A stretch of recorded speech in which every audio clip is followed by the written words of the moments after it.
Les rêves érotiques. Première lettre.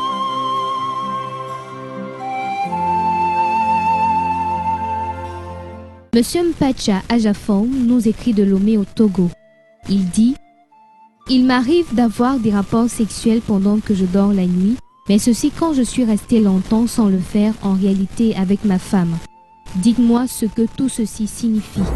Bien entendu, ceci veut simplement dire que dans la réalité, un individu qui est en manque d'un désir sexuel ou alors qui a mis du temps sans avoir une relation sexuelle peut donc par inhibition de son cerveau au niveau du cortex cérébral représenter l'image en miroir de l'envie sexuelle donc d'un homme qui est en train de faire l'amour avec une femme. C'est ce qui arrive à Mpacha Ajafong qui nous écrit de Lomé. C'est-à-dire qu'il n'arrive pas la plupart du temps à réaliser un acte sexuel avec sa femme tout le temps. Alors à ce moment donc là, il lui arrive d'avoir donc des rapports sexuels dans les rêves. Dans ce cas-là, ce n'est pas des rapports sexuels, des couches de nuit sataniques, mais ce sont des couches de nuit simplement naturelles. C'est-à-dire que par envie sexuelle, par un désir sexuel, le désir sexuel a une projection sur l'écran mental qui fait qu'en miroir, le cerveau reçoit et le renvoie pendant le rêve. C'est-à-dire pendant qu'on dort, on rêve qu'on est en train de faire l'amour. C'est ce qui arrive donc à Mpacha Ajafong. Donc vous aussi, si vous avez des rêves, la plupart du temps parce que vous pensez à votre conjointe ou à votre conjoint, ou alors parce que vous mettez du temps sans avoir des rapports sexuels, ou alors vous êtes dans le besoin sexuel, vous êtes en rupture émotionnelle, spirituelle et amoureuse, il est possible que vous ayez donc dans l'écran mental cette reproduction de ce que vous vivez sur le plan physique. Et puis ça se répercute dans votre rêve. Quand vous dormez, vous rêvez que vous avez des rapports sexuels. Là, c'est naturel.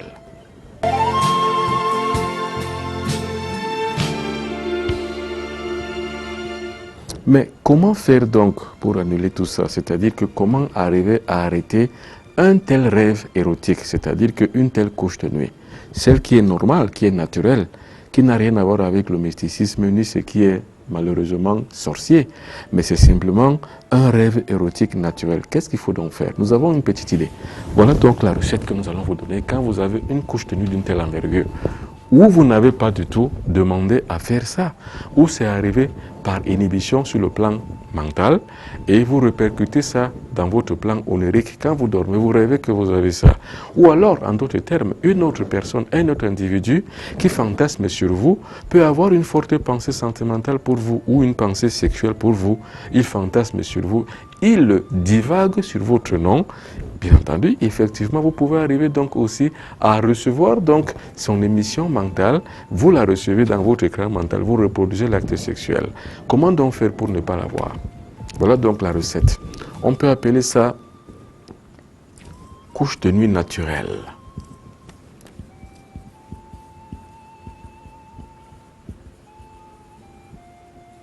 Alors, la recette pour pouvoir défaire de ça, voilà comment vous devez faire. Simplement pour vous défaire d'un tel acte, d'une telle couche de nuit, il va falloir que vous preniez de l'eau dans une bouteille. Prenez donc une bouteille d'eau minérale, une bouteille vraiment pleine d'eau minérale. Nous disons bien l'eau minérale. Vous versez donc de cette eau dans un verre. Un verre normal, naturel. Vous versez de cette eau dans ce verre. Et une fois que vous avez versé cette eau dans ce verre, vous mettez donc ça au chevet de votre lit. Nous ne disons pas sous le lit, mais nous disons au chevet de votre lit. Vous mettez donc ce verre d'eau, plein d'eau minérale, au chevet du lit. C'est donc à ce chevet que vous mettez ce verre plein d'eau. Et vous devez remplacer cette eau tous les 9 jours, pendant 3 neuvaines.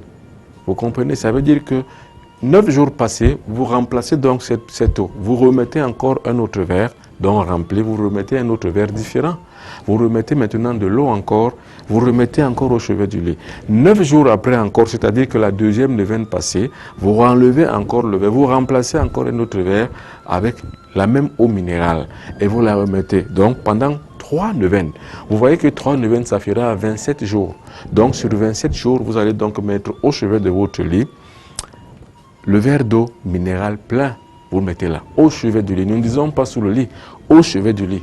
Et alors ça va jouer le tout et vous n'aurez plus du tout les couches de nuit naturelles que vous fantasmez sur un individu ou alors qu'un autre individu fantasme sur vous. Cela se répercute sur votre écran mental qui lui également va répercuter dans votre plan onirique. Vous rêvez que vous êtes en train de faire l'amour avec un individu que vous aimez, que vous connaissez ou que vous ne connaissez pas mais que vous aimez quand même. Ou alors parce que vous êtes en manque d'affection. Vous avez donc une couche de nuit pendant que vous dormez la nuit. Ce donc il va falloir détruire tout ça, c'est ce qu'il faut faire. À bon entendeur, salut.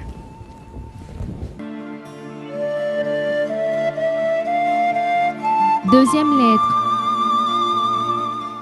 Ngomakon Marie de Berthois s'inquiète de sa situation et craint pour sa vie. Voici ce qu'elle nous écrit. Tous mes sommeils sont pleins de rêves bizarres. Je me vois à chaque fois en train de coucher avec des inconnus et je ne peux pas dire que je ne ressens rien. Je ressens le plaisir, un très grand plaisir, bien plus grand que ce que je ressens quand je le fais avec mon mari, qui ne me satisfait pas du tout. Dites-moi ce que cela signifie.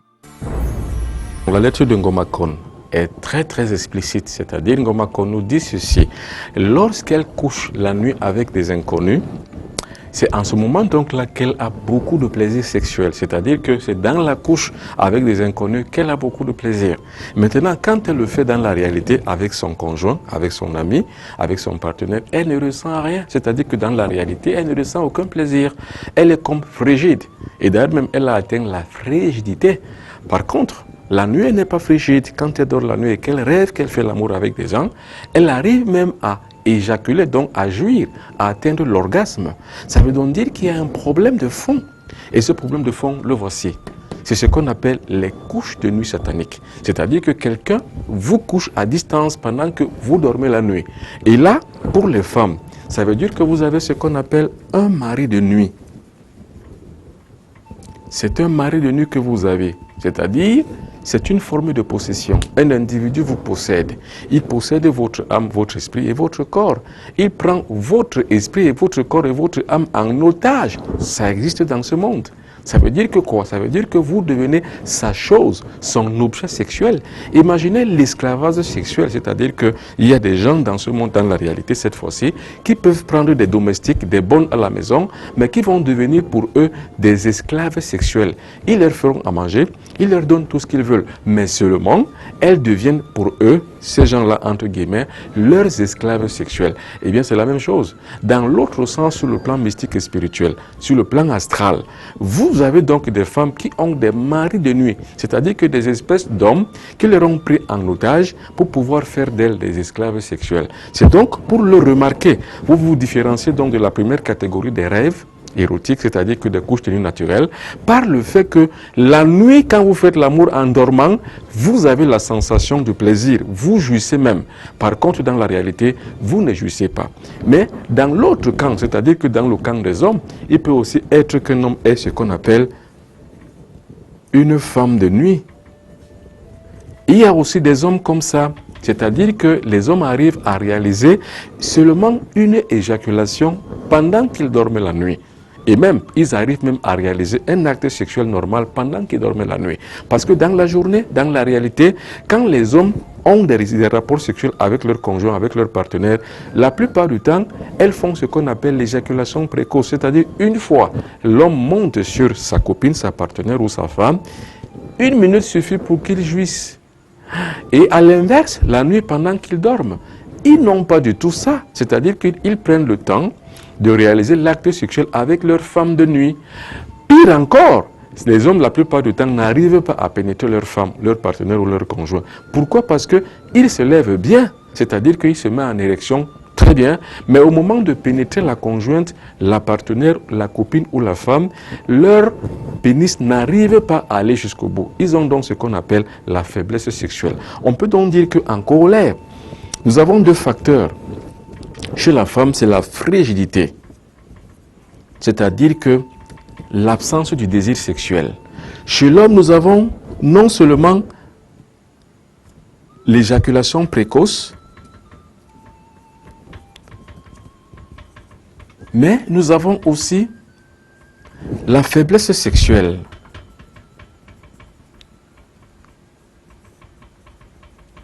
Alors, chez la femme, il y a la frigidité. Chez les hommes, les deux autres aspects, les deux autres vecteurs qui prouvent, qui démontrent et qui dénotent la présence d'un esprit de nuit qui est le possesseur de votre corps. Ça veut dire que vous êtes possédé dans ce cas-là. Donc le rêve de Ngomakon nous montre la plupart du temps comment les gens en sont victimes. Ce ne sont donc pas les rêves érotiques naturels, ce sont des couches de nuit sataniques. Ces couches de nuit, ça se passe comment? La plupart du temps, il se passe qu'un individu qui est à distance va agir par télépsychie. Ça veut dire quoi par télépsychie? Ça veut dire qu'un individu a 7 corps. Les satanistes savent cela. Les 7 corps du sataniste, il sait comment les manipuler. Il va enlever dans les 7 corps un corps qui va se déplacer. Ça, c'est la télépsychie, c'est-à-dire que dans la télépsychie, c'est-à-dire qu'à distance, le sorcier va donc dégager un de ses corps. Et c'est un de ces corps donc là qui va arriver à avoir l'activité sexuelle avec un individu qui dort la nuit. C'est valable pour les femmes comme pour les hommes. Ça veut dire qu'une sorcière peut se dédoubler un de ses corps qui va arriver à réaliser l'activité sexuelle qu'elle veut. Par contre aussi, l'homme aussi peut également dédoubler un de ses corps et envoyer maintenant devenir donc le bourreau d'une femme qui dort la nuit. C'est ce qu'on appelle femme de nuit, mari de nuit. Alors revenons donc maintenant à la deuxième possibilité. Ce n'est plus la télépsychie. Ici maintenant, c'est un rituel par incantation. Un rituel incantatoire. Ça veut dire quoi un rituel incantatoire? Ça veut dire que par un procédé mystique et magique que nous n'allons pas donner, on ne va pas donner la formule des mystiques et on ne va pas donner aussi la formule des satanistes afin que les gens n'aient l'envie de tenter l'expérience sur les autres. Donc on va se limiter à dire simplement c'est un rituel incantatoire, c'est-à-dire que qui se passe avec des incantations. Dans ce cas-là, ils vont avoir ce qu'on appelle une dagide ou une figurine ou alors une poupée magique. Une poupée magique qui représente l'individu à qui on doit posséder le corps. Ils arrivent donc à faire des incantations sur la figurine. La figurine l'ayant baptisée au nom de l'individu, de la victime à qui on doit soumettre à un esclavage sexuel de nuit, alors là, le tour est joué. C'est-à-dire quoi? C'est-à-dire ils vont simplement maintenant, pendant que dort la personne de façon supposée, c'est-à-dire on suppose qu'à 2h, 3h du matin, l'individu dort. Une fois l'individu dort, ils commencent leur rituel incantatoire sur la personne en prononçant son nom et en enjoignant l'un des démons, l'un des 6 démons de l'enfer d'aller réaliser le rêve. C'est pour ça que la plupart du temps, les femmes qui subissent les couches de nuit sataniques ne voient pas le visage de leur bourreau. Non. Ils ne voient pas le visage. La plupart du temps, même les pieds, ils ne voient pas. Elles ne voient pas. Elles arrivent seulement à subir. La plupart même ne rêvent pas. Mais en se réveillant le matin, se rendent seulement compte qu'elle est mouillée. Et une fois que vous rêvez comme ça, sachez que vous avez ce qu'on appelle un mari de nuit. Alors, le cas de Ngomakon qui nous écrit de Berthois est patent. C'est-à-dire, il explique la plupart du temps ce que les autres femmes vivent comme elle. Mais aussi, ça dénote l'incapacité de l'individu à contrôler son plan onirique pendant qu'il dort. Là est tout le jeu.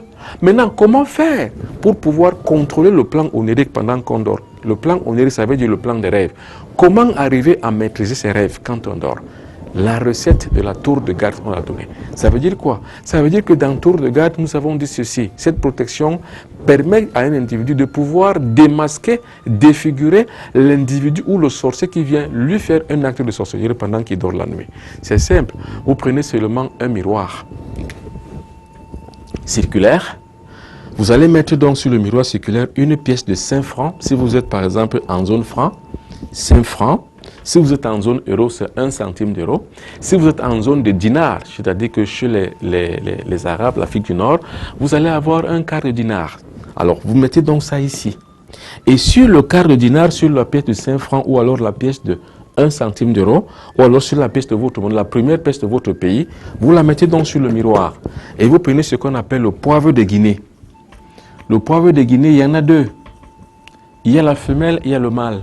Vous prenez la femelle, c'est la femelle qu'on appelle chez les Bassa du Cameroun le mbongo, parce que le mâle s'appelle le ndong. Mais vous prendrez le poivre de Guinée, femelle. Et le poivre de Guinée femelle, on l'appelle mbongo. Vous allez vous renseigner auprès des Bassa qui vont vous dire ce que c'est que le mbongo et vous mettez. Donc vous mettez donc au-dessus de la pièce, la première pièce de votre pays. Si vous êtes par exemple en Afrique, en zone franc, la première pièce c'est 5 francs. Vous mettez donc 5 francs sur le miroir. Le voici ici. Votre pièce là c'est 5 francs. Et là, au-dessus de la pièce de monnaie, vous mettez donc le poivre de Guinée qu'on appelle le mbongo. Et une fois que vous l'avez mis là, vous mettez ça sous le lit. Une fois que vous avez mis ça sous le lit, le tour est joué. Vous avez fait la protection qu'on appelle tour de garde. Ça veut dire que dans cette tour de garde, il ne vous arrivera rien. C'est-à-dire quoi? Ça veut dire que si un individu, que ce soit par télépsychique, qu'on a dit, que ce soit encore par un rituel incantatoire, ne pourra jamais vous attraper parce que quoi? Vous le verrez pendant que vous dormez. Ça veut dire que vous le verrez à travers le miroir. Et à travers la paix de Saint-Franc et le poivre de Guinée, vous verrez l'individu tel qu'il est. Vous saurez que c'est monsieur tel ou c'est madame une telle qui est en train de vouloir avoir une relation sexuelle maléfique avec moi. Alors, dans ce cas-là, qu'est-ce qu'il faut faire? Vous allez donc fustiger, vous pourrez donc détruire, vous pourrez donc renvoyer à ses études, à son école, à sa propre école. C'est-à-dire que vous pourrez donc faire ce qu'on appelle le choc en retour. C'est-à-dire que vous lui direz que tout ce que vous voudrez me faire, que cela vous arrive. Attention, vous préparez cette phrase-là avant de dormir. Qu'au cas où vous arrivez donc un individu qui vient vous faire l'amour la nuit pendant que vous dormez, vous direz cette phrase. Alors, la protection, elle est toute simple. À bon entendeur, salut. Troisième lettre. Thomas Libérateur. Il nous dit qu'il dorme le jour ou la nuit. Pendant son sommeil, il rêve qu'il couche avec des personnes de tout sexe et s'aperçoit à chaque fois qu'il se réveille que ses sous-vêtements sont mouillés. Quel est ce phénomène, nous pose-t-il la question. Alors, normalement, on ne devrait pas, quand on dort la nuit, avoir des rapports sexuels avec un individu, avec qui que ce soit. Normalement. Il faut simplement savoir maîtriser son écran mental. Ça veut dire qu'il faut savoir gagner ou bien garder son intégrité psychologique. Et on peut même dire que son intégrité psychosentimentale et son intégrité psycho-émotionnelle. Pourquoi? Parce que c'est là la porte d'entrée et de sortie à travers laquelle va donc entrer soit un sorcier, soit un démon, ou alors soit même le diable lui-même en personne. Ça veut dire qu'on est vulnérable à ce point-là. C'est pour ça qu'il faut avoir l'attitude mystique et magistrale. Cette attitude mystique, magistrale et surtout martiale permet à l'individu de pouvoir s'opposer, de pouvoir créer des barrières et des formules de pensée qui font qu'un individu à distance ne peut pas vous pénétrer. La plupart du temps, les gens se laissent victimes, c'est parce qu'en fait, ils n'ont ni la connaissance, ni la conviction, ni même la foi de leur propre église, de leur propre religion, ni de leur propre sauveur. Ils ne savent rien de tout cela. C'est pourquoi? C'est parce qu'ils n'ont pas fait de recherches. Et pourquoi encore? C'est parce qu'ils sont à la merci de ce qu'on pourrait appeler la foi passive. La foi passive, c'est parce que vous croyez que c'est les autres qui doivent prier pour vous, c'est les autres qui doivent vous blinder. Mais non, le vrai blindage, la vraie prière n'est pas faite par autrui. Le vrai blindage, la vraie prière, c'est faite par vous-même et en vos propres mots. C'est en cela qu'on dit donc que vous êtes un véritable guerrier. Parce que la guerre contre les forces du mal est ouverte depuis longtemps. Vous devez donc en être capable, c'est-à-dire avoir la perspective de pouvoir combattre, où que vous soyez, quoi que vous fassiez, et que vous soyez toujours prêt et toujours être sûr d'avoir la victoire. Et c'est pour ça qu'il faut donc avoir ce qu'on appelle la puissance de l'aigle. Parce que la puissance de l'aigle fait que vous survolez tout. L'aigle vole tout haut. Et l'aigle s'assoit le plus haut possible afin de pouvoir contrôler la région. Si vous n'êtes donc pas assis le plus haut possible pour contrôler la région, vous serez donc des victimes comme Thomas Libérateur. Mais maintenant, quel est ce phénomène que vit Thomas Libérateur? C'est simple. Ça veut dire que quand Thomas dort la nuit, il a une multiplicité d'activités sexuelles avec plusieurs personnes. Mais Thomas n'est autre chose qu'un vendu. Un vendu, c'est qui? C'est celui qu'on a vendu dans une espèce de capitalisme mystique qu'on a souvent décrié. Ce qu'on appelle en langue camerounaise le famla. Quand vous rêvez donc la nuit que vous avez des activités sexuelles avec plusieurs femmes à la fois, ou alors avec plusieurs hommes à la fois, mais sachez qu'on vous a vendu. Et qu'est-ce qu'on recherche dans ce cas-là? Ce n'est pas votre mort.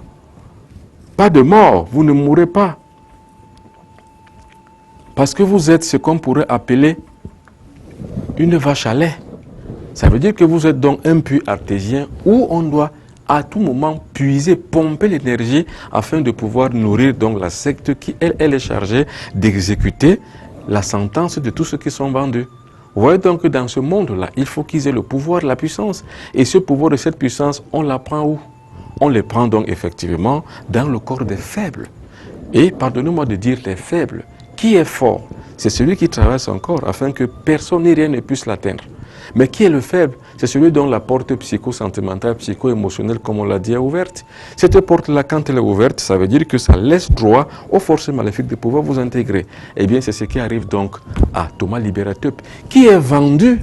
C'est-à-dire que dans le Famla où on vend les gens, c'est un Famla mineur. Vous ne mourrez pas. Vous allez donc être utile pour un service ou pour un autre. Soit vous allez travailler, mais vous ne mourrez pas. Vous travaillez pendant que vous dormez. La plupart des gens qui rêvent la nuit dorment, rêvent qu'ils sont en train de travailler. Quand ils se réveillent le matin, ils sont fatigués. Eh bien, ils sont vendus au premier degré du Famla.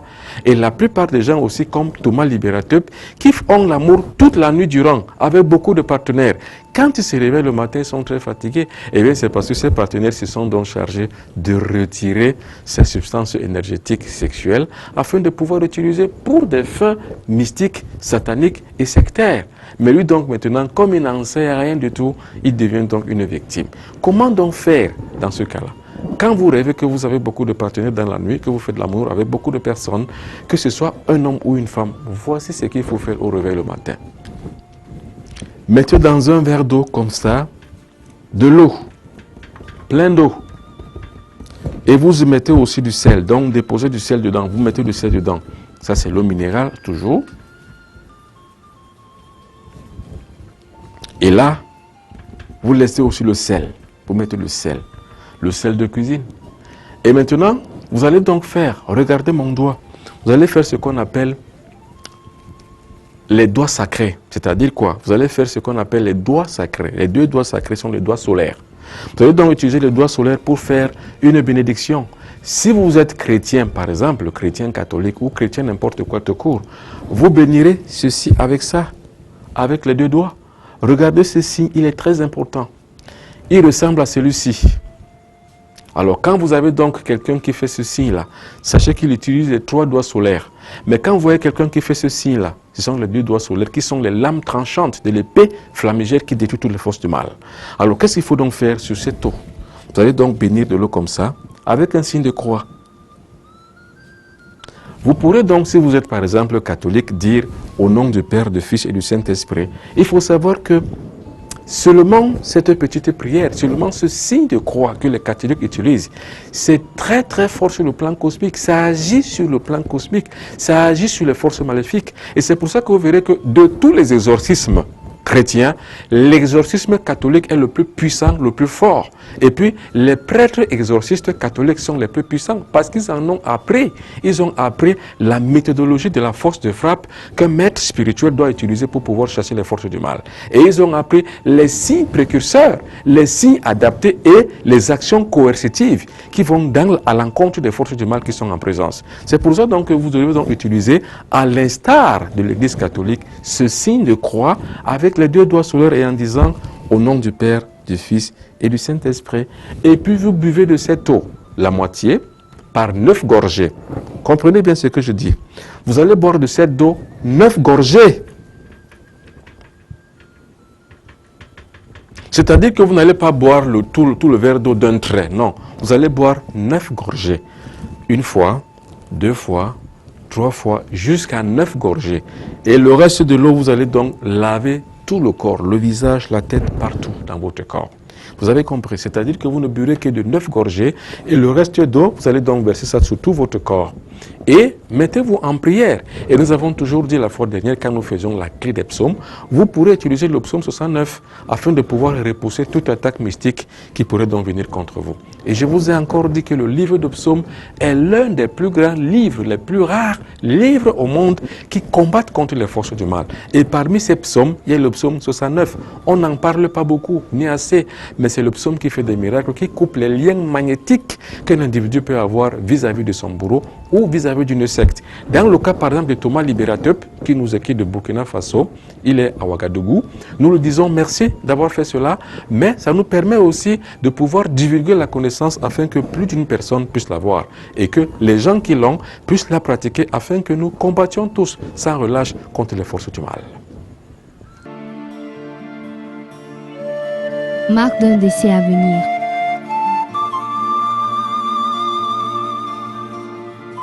Première lettre.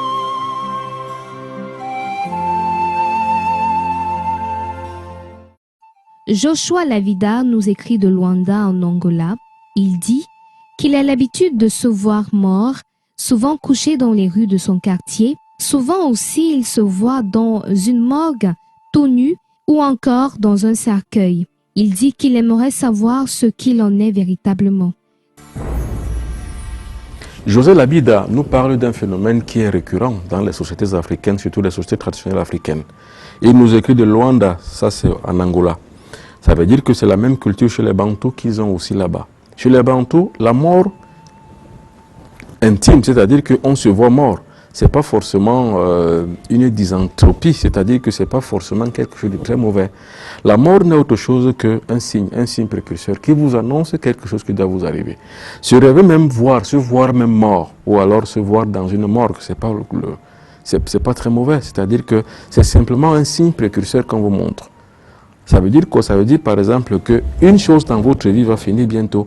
Un cycle va terminer dans votre vie et il faut donc renouveler donc un autre cycle de vie pour que vous puissiez avancer sur le plan social, sur le plan psychologique, sur le plan mental, sur le plan spirituel.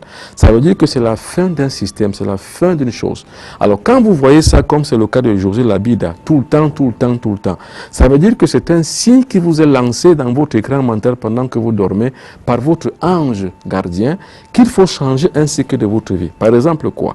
Si vous étiez un grand buveur d'alcool, dites-vous que dans ce cas-là, ça veut dire que vous vous voyez mort. Ça veut dire que vous devez enterrer votre vie d'alcoolique.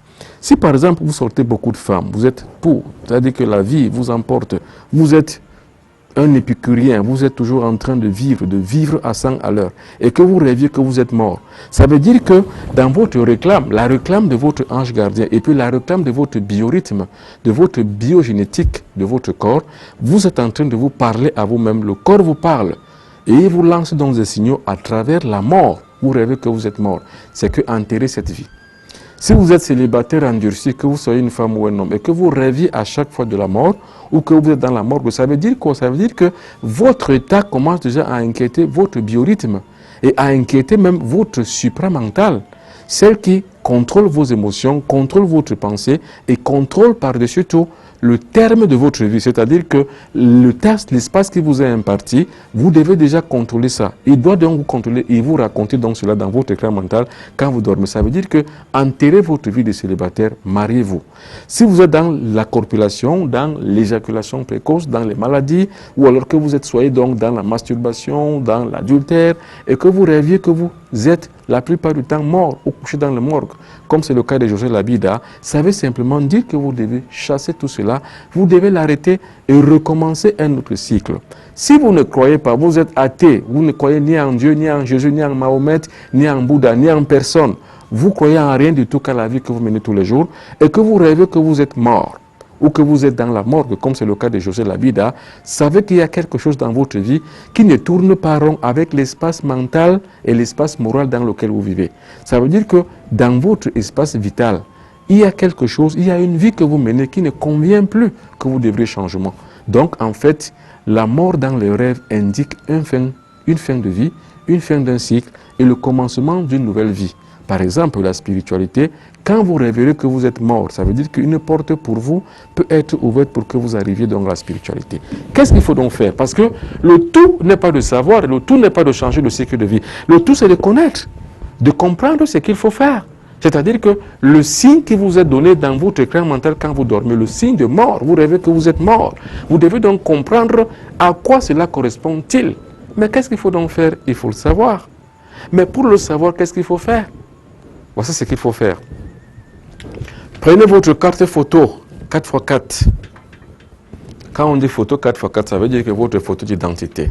Par exemple, voilà votre photo, voilà votre image. Photo d'identité, c'est-à-dire que photo formule, format 4x4. C'est ce qu'on appelle photo d'identité. Attention, vous voulez savoir qu'est-ce que l'avenir vous a réservé? Ou alors, quel est le rythme et l'information que votre biorhythme, votre biogénétique voulait vous donner? C'est ce qu'il faut donc faire. Vous prenez donc votre carte photo 4x4, il faut qu'elle soit récente. Ça veut dire qu'il faut qu'elle soit une photo dont vous avez pris récemment, pas dans très longtemps. Ne prenez pas une vieille photo, prenez une photo neuve que vous venez de vous filmer. Qu'est-ce que vous faites donc avec cette photo? Vous la placez sur votre table. Ça peut être dans votre chambre, dans la cuisine, n'importe où, au bureau. Vous placez votre photo ici sur la table. Vous mettez votre main gauche. C'est-à-dire que sur la table où il y a votre photo, vous mettez votre main gauche sur la photo qui est posée sur la table. Vous mettez votre main droite sur le cœur. Vous fermez les yeux et vous dites qu'il me soit révélé ce que mon corps me dit. C'est tout. Qu'il me soit révélé ce que mon corps me dit. Vous le réitérez 9 fois de suite avant de dormir. Ne le faites pas en journée. Ne le faites pas n'importe quand. Faites-le seulement au moment de dormir. Donc quand vous devez donc vous rendre dans votre lit, faites-le. Et faites-le dans votre intimité propre. Ça veut dire quoi? Ça veut dire que soyez seul quand vous le faites. Pas parce que s'il y a des gens, quelque chose peut arriver, mais ça veut simplement dire que s'il y a d'autres personnes, d'autres regards, ça vous déconcentre. Pour que vous soyez donc bien concentré, faites-le seul, dans le secret de votre chambre et surtout dans l'intimité de votre cœur. Vous êtes seul face à votre destin, face à vous-même. Vous avez un signal que la mort vous annonce. Vous devez donc savoir ce que c'est. Attention, je dis bien, la mort dans le rêve n'est pas prémisse d'une mort naturelle physique. Non, ça ne veut pas dire que vous allez mourir quand vous rêvez que vous êtes mort dans la nuit, comme c'est le cas de José Labida. Ça veut simplement dire que vous devrez changer quelque chose dans votre vie. Un changement doit s'opérer immédiatement, indubitablement et de façon immédiate et fortuite. Mais comment donc savoir qu'est-ce qu'il faut changer? Il faut donc se référer à la photo d'identité. C'est une formule de photo d'identité. C'est comme ça qu'on l'appelle. La formule de la photo d'identité. C'est une photo 4x4 que vous allez donc déposer sur une table. Et sur la table, à une heure de votre choix, pendant que vous voulez dormir, vous mettez votre main gauche là-dessus. Vous êtes nu, torse nu. Ça, c'est quelque chose qu'il faut beaucoup marquer. Vous êtes torse nu. Pourquoi? Parce que votre main doit sentir le battement de votre cœur. Et il ne doit pas avoir un intermédiaire comme un tissu entre votre main et le cœur. Parce que c'est le cœur qui vous parle en fait. Et vous dites donc qu'il me soit révélé ce que j'ai vu dans le rêve. Ça veut dire quoi? Ça veut dire qu'à partir de là, vous devez donc être très attentif. Quand je dis bien attentif, ça veut dire que vous écoutez la voix de votre cœur qui est la voix royale. C'est la seule voix à travers laquelle Dieu nous parle. Quand Dieu nous parle, c'est à travers le cœur. Il nous dit ce qu'il faut faire. Alors là, Dieu vous dira donc ce qu'il faut changer dans votre vie. Et si vous vous rendez compte que Dieu vous demande de changer, par exemple, la luxure, changez. De toute façon, d'une façon ou d'une autre, vous saurez qu'est-ce qu'il faut changer. Et ne vous abdiquez pas de ne pas changer.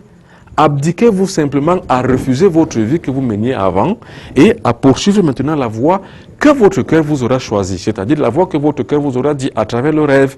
Et vous avez donc demandé à votre cœur qu'il vous soit révélé ce que vous avez vu dans le rêve. Et bien entendu, il vous sera révélé ce que vous avez vu dans le rêve. Il vous sera dit qu'il faut changer ceci ou cela.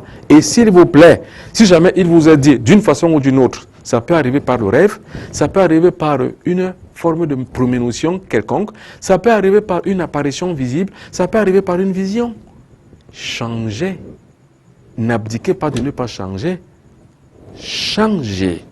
Parce que le but de votre vie sur terre, ce n'est pas de vivre une vie éternellement qui recommence à chaque fois. Le but d'une vie humaine, c'est un éternel recommencement, un éternel renouvellement. À l'instar du serpent qui renouvelle à chaque fois sa carapace, vous aussi, renouvelez-vous à chaque fois. La mort dans le rêve est une mort initiatique qui nous permet de changer.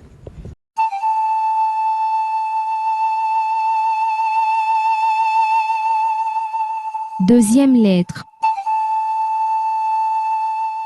Aline Bala de Yaoundé nous écrit: Quand j'étais petite, quand j'avais entre 8 et 15 ans, je rêvais de grandes fêtes. Je me voyais au milieu d'une assemblée avec des personnalités et des convives de tous bords. On mangeait et on buvait, mais curieusement, pendant les jours qui suivaient, on perdait un membre de notre famille. Y avait-il un lien entre ces rêves, parfois de grands mariages, avec ces décès? Bien entendu, il y a un lien entre les décès que Aline Bala constate dans sa famille chaque fois qu'elle rêve les mariages. Il y a un lien. Il faut savoir que autant la mort n'est pas mauvaise pendant les rêves, autant les mariages, donc les grandes fêtes, les grands festins, sont négatifs. Les grands mariages, les grands festins où les gens mangent beaucoup, où les gens sont en train de festoyer, de danser, de balader, de crier, de rire, la joie partout, le mariage, ce sont les prémices de mort. Et la preuve, c'est que chaque fois que quelqu'un mourait dans la famille, lui, elle, plutôt Aline Bala, arrivait toujours à préciser ça par un rêve où elle était en fête. Ça veut donc dire quoi? Ça veut donc dire que Aline Bala a beaucoup de prémonitions dans son cerveau. Et elle a l'art de voir des choses. C'est des choses prophétiques, poétiques, mais aussi des choses prémonitoires, c'est-à-dire qu'elle arrive à voir des choses qui doivent se produire. Mais seulement, ces choses-là sont à l'envers. Donc il y a une forme de dyslexie onirique. Ça veut dire quoi? Ça veut dire qu'elle voit des choses à l'envers. C'est comme l'élève, après avoir fait son examen, va voir qu'il échoue pendant qu'il va réussir. C'est-à-dire qu'il voit dans les rêves qu'il a échoué. Et au résultat, il a passé. Et l'inverse, il y a des élèves qui voient qu'ils ont réussi. Et à l'inverse, ils ont plutôt échoué. Alors c'est la même chose aussi, c'est-à-dire que Aline Bala ici voit les mariages, voit les fêtes, mais sauf que c'est l'envers du décor qui va se produire, c'est-à-dire que c'est la mort qui va arriver. C'est un phénomène qui annonce la mort dans un membre de sa famille. Maintenant, c'est quelque chose qu'il faut développer pour Aline Bala. Ça veut dire que nous pouvons développer nos rêves afin que ceux-ci deviennent non pas seulement des visions, mais surtout des songes. Ça veut dire qu'à partir du rêve de mort, c'est-à-dire du rêve de mariage, de fête, et qui arrive à se produire à l'envers, c'est-à-dire que par un décès dans la famille, il y a un lien. Mais comment développer ça? Comment rendre ça la même pièce d'une même monnaie? C'est-à-dire que comment doit-on faire pour que la mort et le mariage, par exemple, deviennent une et une seule pièce de monnaie dont chacun représente l'autre revers? C'est-à-dire quoi? C'est-à-dire à chaque fois qu'on doit rêver de quelque chose, ou alors à chaque fois que quelque chose doit arriver dans notre vie, comment faire pour le voir à travers le rêve? C'est ce qu'on appelle les rêves prémonitoires.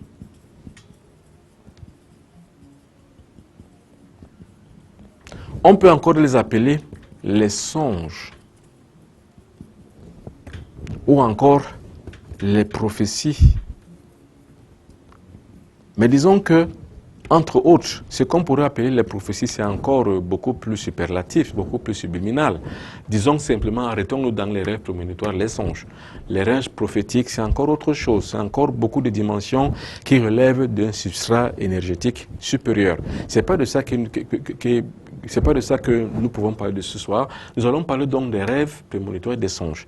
Comment donc se préparer aux rêves prémonitoires et aux songes? C'est-à-dire que dans le cas, par exemple, d'Aline Bala, qui voit plutôt le mariage, le festin, et à chaque fois qu'il a vu ça dans son rêve, pouf, un individu, un membre de sa famille va mourir. Alors, à chaque fois maintenant, quand elle a le rêve prémonitoire du mariage, elle sait déjà qu'elle s'attend à voir quelqu'un qui est mort. Et dans sa lettre, dans sa suite, il est dit que la dernière fois où elle a rêvé, voir les mariages, les grandes fêtes où les gens mangeaient beaucoup, les gens buvaient, ils se roulaient par terre, ils dansaient. Après, c'était plutôt son grand frère qui était décédé ce jour-là. Maintenant, est-ce qu'on peut arrêter ça? Est-ce qu'on peut prévoir ça? Mais oui. Ça veut dire quoi? Ça veut dire par exemple que comme elle dit qu'elle avait vu les grands mariages et que son grand frère était mort par accident, ça veut dire que elle, Aline Bala, pouvait bien prévoir la mort de son grand frère et l'éviter. Alors ça lance encore le débat sur le destin. Peut-on changer son destin? Ben oui, on peut changer son destin. Le destin n'est pas fait pour qu'on le subisse. Le destin est fait pour qu'on le change, on l'améliore, afin de pouvoir avoir une vie heureuse. Ça veut donc dire que si Aline Bala avait la méthodologie de brouiller les cartes du destin de son grand frère, c'est-à-dire que si elle savait comment s'y prendre à chaque fois qu'elle voit que quelqu'un, par exemple, un rêve de mariage, elle saurait que, voilà, ça veut dire qu'un tel doit mourir. Mais comment voir donc la personne qui doit mourir et comment présager sa mort pour pouvoir changer? Voici ce qu'il faut faire. Il faut prendre un œuf de poule du village. œuf, on appelle ça œuf de village, œuf du village.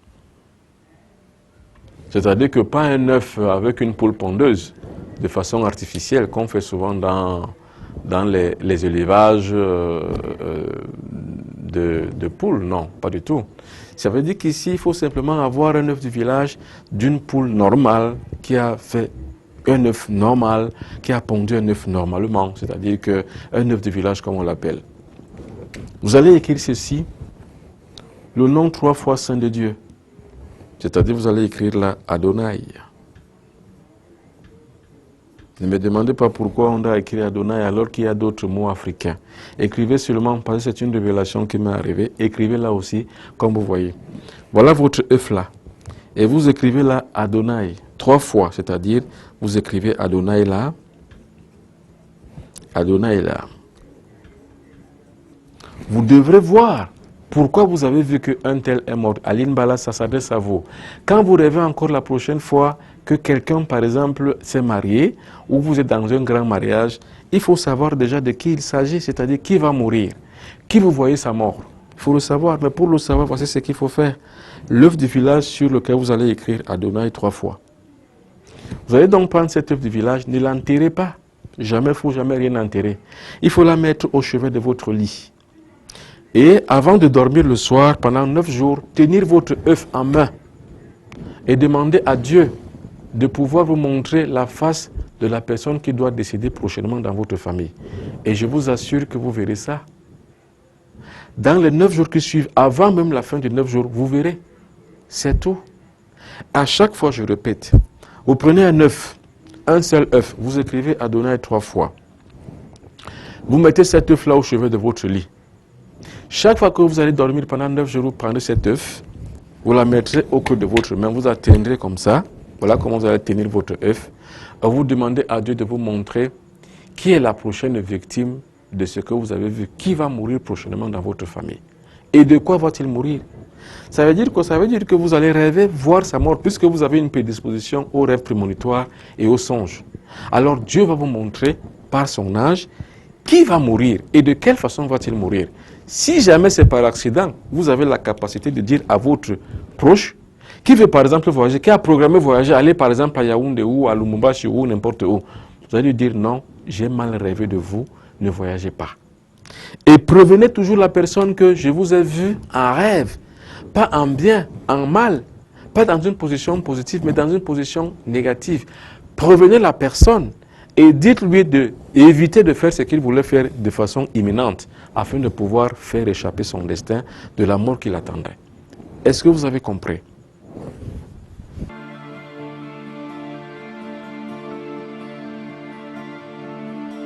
Troisième lettre.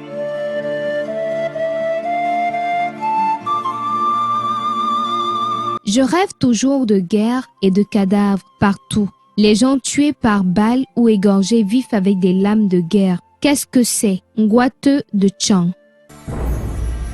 Alors, qu'est-ce qu'il faut faire, Ngwate, quand vous voyez beaucoup de cadavres partout, quand vous dormez la nuit? C'est que là, chaque fois que vous dormez la nuit, vous dites que vous voyez que des cadavres. Et ces gens-là sont la plupart du temps tués par balles. Ils sont la plupart du temps tués, égorgés. On enlève le cœur, on enlève les intestins et autres. Et il y a aussi la plupart du temps les gens qui sont décapités, on a coupé leur tête. Donc vous ne voyez que des images sordides et horribles pendant que vous dormez. Et ceci est récurrent. Ça veut dire qu'à chaque fois, Ngwate rêve de ces choses. Alors qu'est-ce que Ngwate doit faire? Ngwate doit chercher à savoir ce qui doit arriver. Il doit d'abord regarder autour de lui qu'est-ce qu'il voit à chaque fois que cela arrive. C'est-à-dire que quand il a vu les morts partout, qu'est-ce qui s'est passé? Quel est l'événement proche qui est arrivé? Si aucun événement n'est arrivé, ça veut dire que ça lui concerne lui-même. Ça veut dire qu'il est en guerre contre lui-même et qu'en lui, il doit tuer les égaux. Ça veut dire que la plupart du temps, de ce genre de personnes qui rêvent ce genre de choses, sont la plupart du temps imbus d'eux-mêmes, c'est-à-dire ils sont très égoïstes, ils ont l'orgueil, ils ont l'égoïsme surtout, ils ont la jalousie, ils ont l'envie, ils ont la luxure, bref, ils sont truffés dans des péchés capitaux énormes.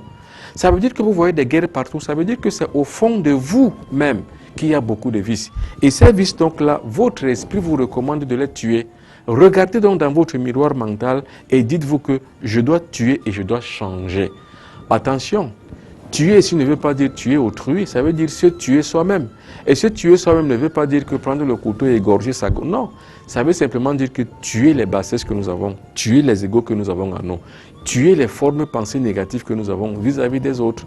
La plupart du temps, comme je l'ai dit, nous sommes jaloux, nous sommes égoïstes, égotistes, tout ce que vous pouvez imaginer, tricheurs, radins. Bref, on est plein de péchés capitaux. Nous devons donc savoir les tuer. Mais comment donc tuer les péchés capitaux quand nous sommes donc dans ces situations-là? Qu'est-ce qu'il faut faire? Il faut donc déjà avoir une chambre. Voilà comment on tue les péchés capitaux. Jeune homme, pendant les rêves, vous prenez toujours la formule de la photo, mais cette fois-ci, la photo doit être entière. Donc, photo entière. Ce qu'on appelle photo entière, la photo où on vous voit de la tête aux pieds et des pieds à la tête. Photo entière. À minuit, je dis bien à minuit, heure de votre pays. C'est-à-dire que si vous êtes dans un pays, attendez minuit dans votre montre. Mettez votre photo sur la table, voilà la table. Votre photo, là voici, votre photo entière, là voici. C'est vous qui êtes là sur votre photo. Alors là, qu'est-ce que vous allez faire? Vous allez placer une bougie au-dessus de cette photo. Et la bougie doit avoir la couleur rouge. Bougie rouge. Et vous commencez maintenant à méditer sur vous-même, à parler sur vous-même, à dire et à dénoncer tous les vices qui sont dans votre corps. Parce qu'il faut savoir que l'individu a environ 48 étages. Attention, voici ce qui se passe quand vous avez donc les vices en vous. Et comment tuer ces vices? Il faut savoir que nous avons 3 étages dans notre mental. Nous avons d'abord la conscience qui est là. C'est elle qui est liée à notre cerveau. C'est ça la conscience. C'est lié à notre cerveau, c'est-à-dire que la conscience est liée à nos 5 sens. Nous sommes conscients des choses que nous voyons, des choses que nous touchons, des choses que nous sentons, des choses que nous entendons et des choses qui se révèlent à nous par la vue. C'est ça la conscience. Donc notre conscience est liée ici à ce qu'on pourrait appeler aux 5 sens. Mais attention, au-dessus de la conscience, nous avons ce qu'on appelle la subconscience. Ici, c'est très important hein, ce que nous allons dire là à propos de ce rêve de Ngwato de Chang. Voilà la subconscience. Et la subconscience maintenant c'est l'enregistreur. Ça veut dire que tout ce que vous voyez dans vos rêves, la subconscience enregistre. Tout ce que vous dites, que vous prévoyez, c'est la subconscience qui enregistre. Pour preuve, chaque fois que vous allez programmer, vous réveillez par exemple à 5 h du matin pour aller à l'école ou aller au travail. Même si vous n'avez pas de réveil, vous serez réveillé parce que votre subconscience a enregistré que vous voulez vous réveiller à 5 h du matin. C'est ça le rôle de la subconscience. Et nous avons donc maintenant ce qu'on peut appeler l'inconscience. Voilà la zone par exemple, quand vous êtes dans le coma, vous vivez déjà dans l'inconscient. Quand par exemple quelqu'un meurt, il est rentré dans l'inconscience. Quand quelqu'un par exemple est en léthargie ou alors en catalepsie, dans le cas par exemple des personnes qu'on a vendues aux femmes là, ils sont dans l'inconscience. Or maintenant, la même faute, le même ego, la même forme de pensée, la même luxure, la même force maléfique, le même péché que vous avez vu, les cadavres que vous avez vus tuer par balle, ils sont nombreux. Ça veut dire que c'est autant de fautes et de péchés que vous avez dans votre corps, autant de mauvais égos qu'il faut éliminer.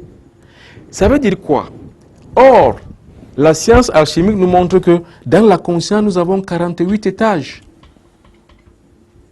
Ça veut dire que dans chaque étage, vous devez donc vaincre le même péché. Ça veut dire que si par exemple vous êtes un masturbateur ou alors un adultère ou alors vous êtes par exemple un fornicateur, vous devez vaincre la fornication dans les 48 étages que compte votre conscience.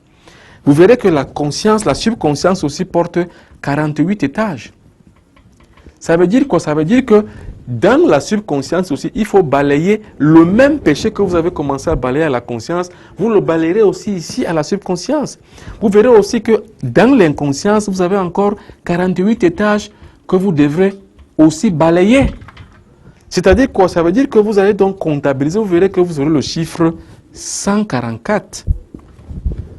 À titre de rappel, si vous avez 48 étages de l'inconscience, 48 étages de la subconscience, 48 étages de la conscience, vous aurez 144, si vous les comptabilisez tous, vous aurez 144. Et quand vous avez 144, ça vous rappelle quoi? Je ne vais pas conclure cette phrase. Les 144 000 personnes qui doivent aller au ciel. Ça veut dire que ça vous rappelle que si vous éliminez tout ceci, vous allez gagner votre paradis. Attention! Ça veut dire que vous devrez, vous, Ngwato qui rêvez la plupart du temps des cadavres partout, ça veut dire que votre esprit vous interpelle. L'esprit qui vous interpelle simplement voudrait que vous changiez, que vous luttiez contre les forces maléfiques que vous avez dans votre corps, afin de pouvoir arriver à la lumière. Parce que si vous arrivez à la lumière, vous avez gagné le paradis. Vous avez gagné le paradis. Attention! Et ceci n'est pas seulement valable que pour Ngwato qui est à Chang, c'est valable pour toute personne, parce que nous sommes tous pécheurs. Or, la Bible dit, pardonnez-moi, je ne fais pas l'apologie de la Bible, mais c'est réel, la Bible dit, tous ont péché, ça veut dire que nous avons tous en nous les stigmates du péché. Or, pour pouvoir nous en sortir, à l'instar de Ngwato qui voit les cadavres partout, nous devons savoir que les mêmes cadavres dans notre corps, nous devons les tuer.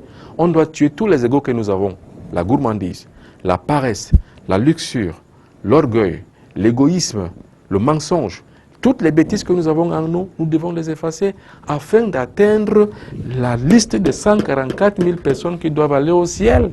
C'est-à-dire qu'en détruisant les mêmes vices dans notre conscience, dans notre subconscience et enfin dans notre inconscience, afin de pouvoir nous parfaire pour devenir un fort. On a souvent dit que le royaume des cieux, c'est pour les forts. Ce ne sont que les forts qui peuvent faire ce travail de destruction des forces maléfiques en eux. Si vous n'avez pas le pouvoir, vous n'avez pas la force, vous n'hériterez jamais le royaume des cieux. Le royaume des cieux, c'est pour les forts.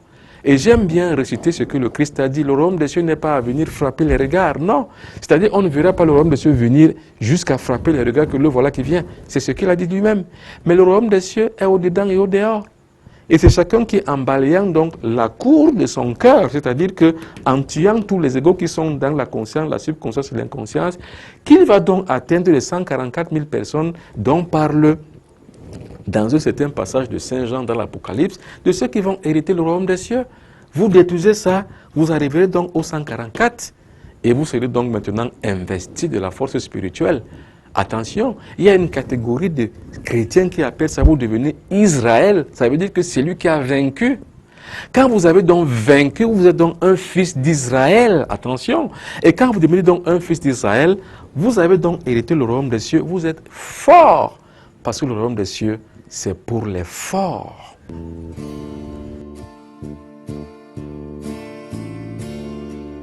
Quatrième lettre. Depuis un certain temps, je me vois toujours en chasse. Je chasse du gibier que je tue d'ailleurs. Mais aussi des fois, ce sont des êtres humains que je tue, les prenant pour des animaux. Parfois aussi, je tue le gibier et quand je vais le récupérer, il se transforme en être humain. Comment expliquer cela? Kwani Jean-Paul de Brazzaville. Bien entendu, Jean-Paul, tout ce qu'il dit est vrai. Mais seulement c'est une révélation. Quand on voit qu'on tue le gibier, et à chaque fois qu'on va ramasser le gibier qu'on a tué, on voit plutôt des êtres humains. Eh bien, c'est une métaphore spirituelle. On pourrait même dire que c'est une métaphore alchimique, théosophique, théologique, ontologique, de ce que cela doit être la vie de Jean-Paul Ngouane. Ça veut simplement dire que Jean-Paul Ngouane, tu es appelé simplement à transformer les êtres humains. Ça veut dire que si Jean-Paul Ngouane comprend bien la lexicographie de sa propre vie, de ce que ses gènes lui réclament, de ce que son biorhythme, de ce que sa biologie interne et intime lui réclame, c'est de pouvoir se rendre compte de sa mission terrestre. Et ce n'est pas seulement le cas de Jean-Paul Ngouane de Brazzaville, c'est le cas de tout le monde. Chacun doit écouter son cœur, son âme, son esprit, afin de comprendre la véritable venue qu'il a sur terre. Nous ne sommes pas là par hasard. On est là parce qu'on doit faire le monde. C'est-à-dire qu'on doit créer le monde. On l'a façonné de la manière que nous avons reçu l'ordre. Parce que chacun en venant ici est venu avec un papier, avec un ordre de mission. Et c'est chacun qui doit trouver donc l'ordre de mission qu'il a porté dès sa naissance.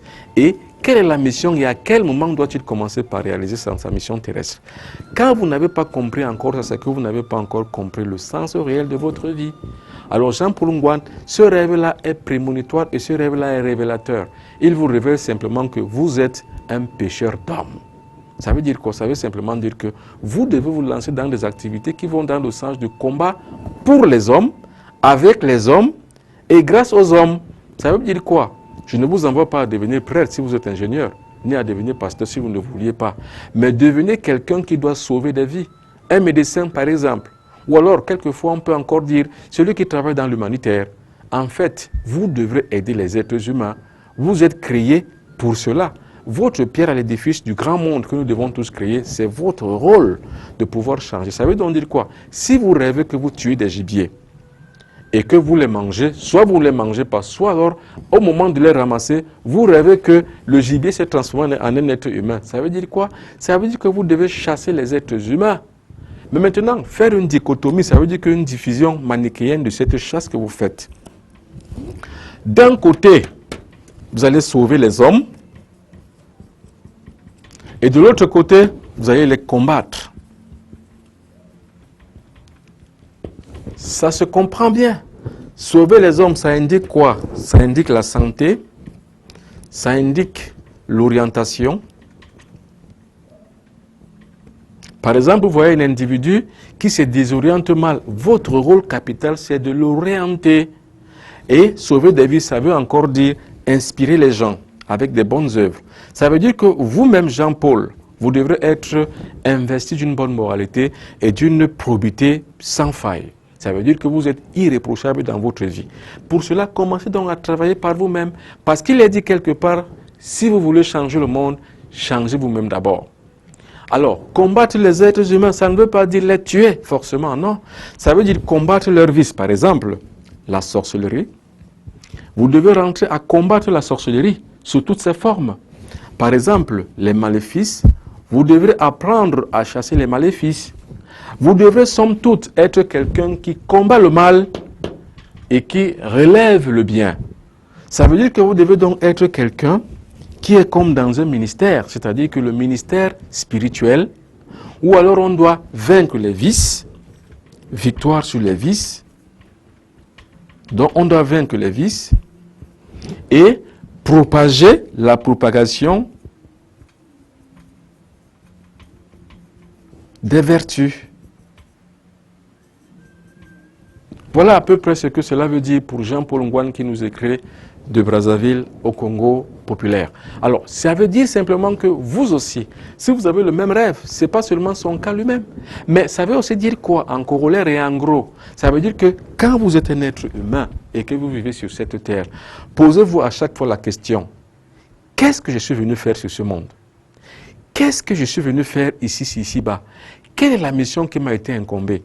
Quel est l'ordre de mission que je porte? Pourquoi je vis? D'où je viens? Qu'est-ce que je fais ici? Où est-ce que je dois aller?